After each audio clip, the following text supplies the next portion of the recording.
کہ لوگ یہ پوچھتے ہیں کہ یہ کہاں سے ثابت ہے رات کو آپ جاگتے ہیں، رات کو یہ اس طرح جاگنا کیا ثابت ہے؟ پہلی بات تو یہ ہے کہ ان کی بیٹیوں کی شادی میں، منگنی میں اور مہندی میں جو جاگتے ہیں اس کا ثبوت تو لے آؤ، ڈھول بازے کرتے ہو اس کا ثبوت تو لے آؤ، برتھ ڈے پارٹیاں تو 12 کے بعد شروع ہوتی ہیں اس کا ثبوت تو لے آؤ۔ تمہارے پاس دنیاوی مشاغل کے لیے رات جاگنے میں کوئی دلیل کی ضرورت نہیں، اور ایک بندہ مومن اللہ کی یاد کے لیے رات جاگے تو یہ دلیل کس طرح سے آ رہی ہے، کس طرح کا مطالبہ ہے؟ یہ شیطان مطالبہ کرتا ہے۔ حقیقت تو یہ ہے، میں ان لوگوں سے کہتا ہوں جو ناچتے ہوں گاتے ہوں آج کی رات، ہمیں ان سے کوئی سروکار نہیں، لیکن آج کی رات اگر کوئی بندہ عبادت کرتا ہے تو کیا اس سے بھی آپ دلیل پوچھو گے کہ یہ کہاں سے ثابت ہے؟ عزیزان گرامی، پہلا جواب تو ہمارا یہی تھا۔ دوسرا جواب یہ ہے، آپ یہ پوچھتے ہیں کیا اس رات کو رسول اللہ نے جاگا تھا؟ نادان، تجھے پتہ نہیں میرے رسول تو 365 راتیں جاگتے تھے، وہ تو سال بھر اپنی امت کی مغفرت کی دعا کرتے تھے۔ آج کی رات کی کیا خصوصیت ہے؟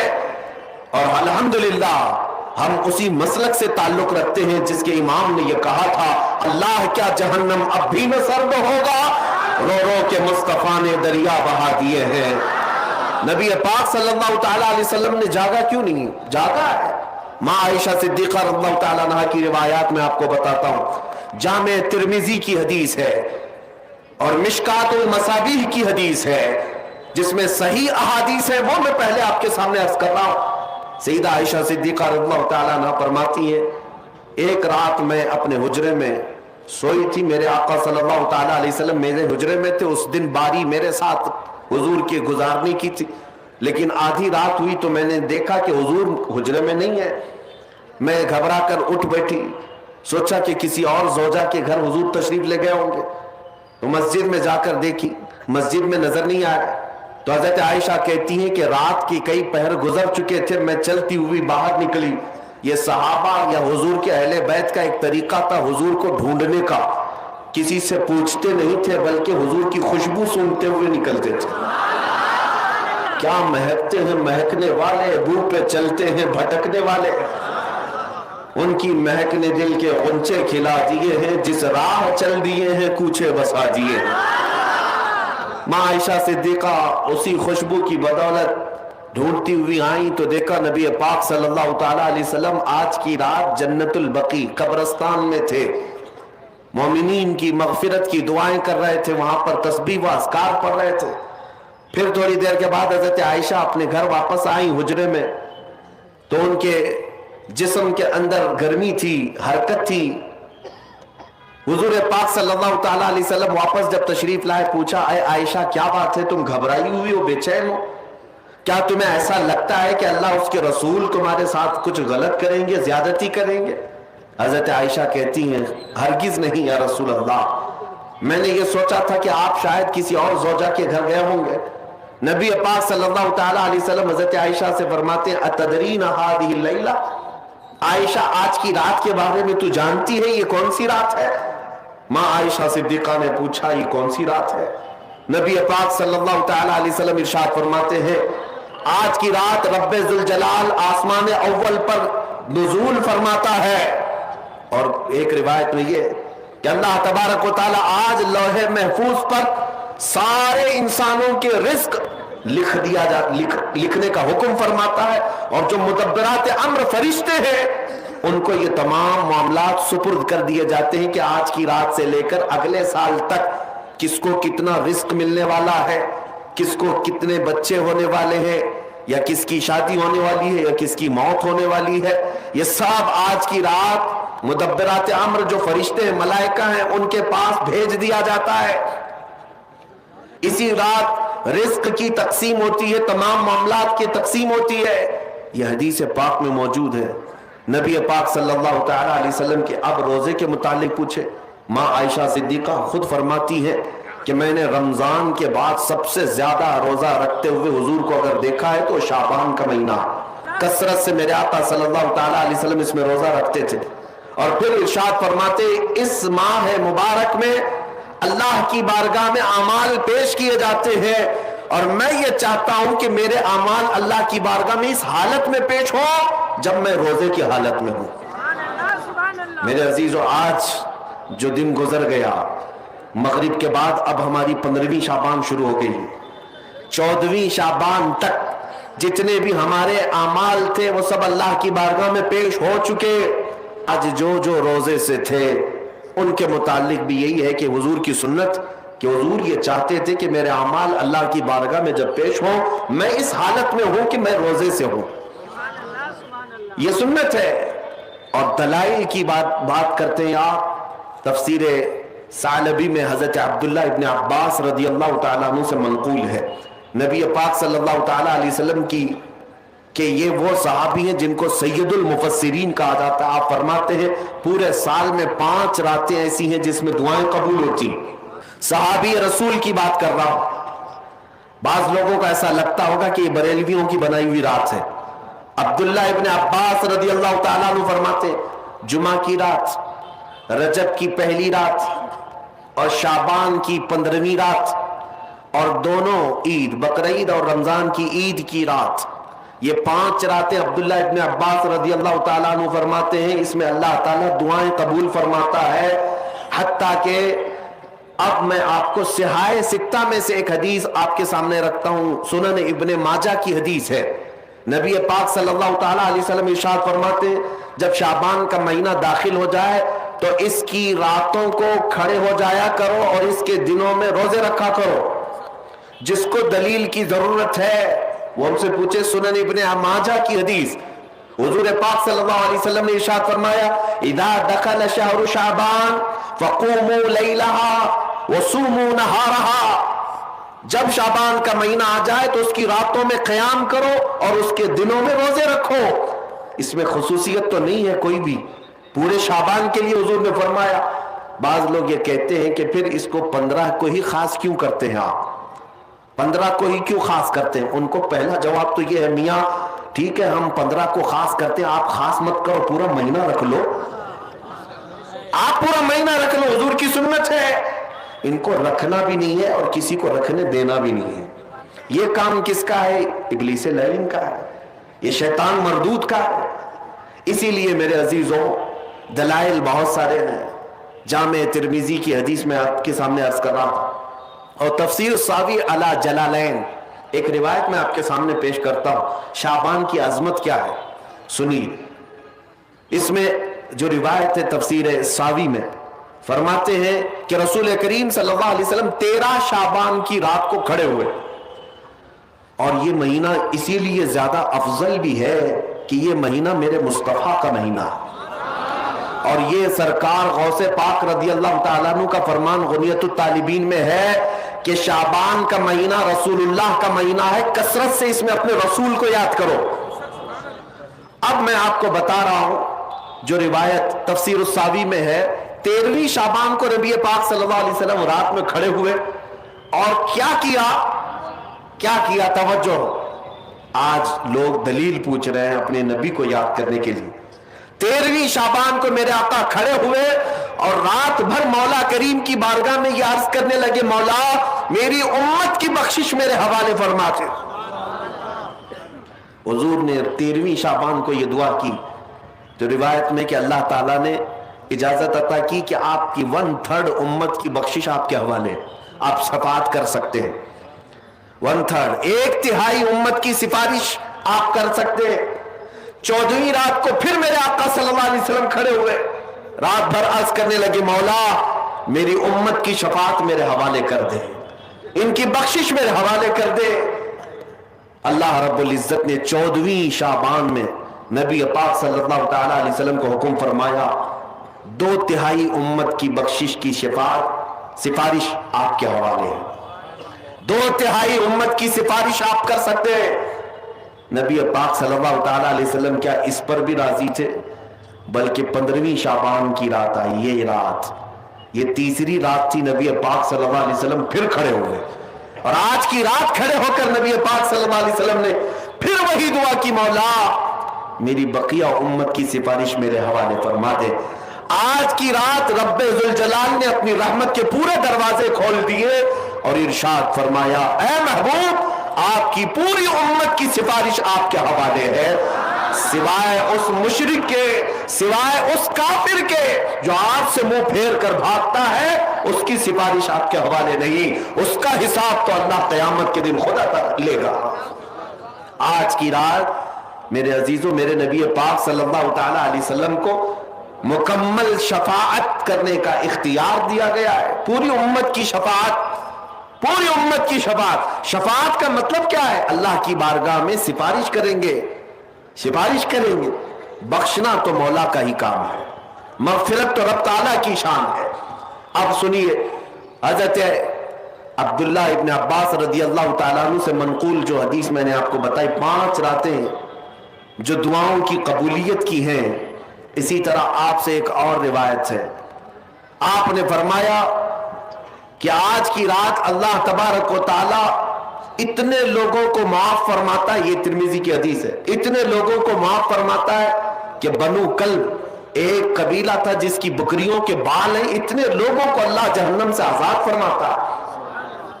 یہ ساری حدیثیں پڑھنا چاہیں تو کتابوں میں موجود ہیں، میں آپ کو صرف چکھا رہا ہوں اس لیے کہ آپ بھی یاد نہیں رکھیں گے۔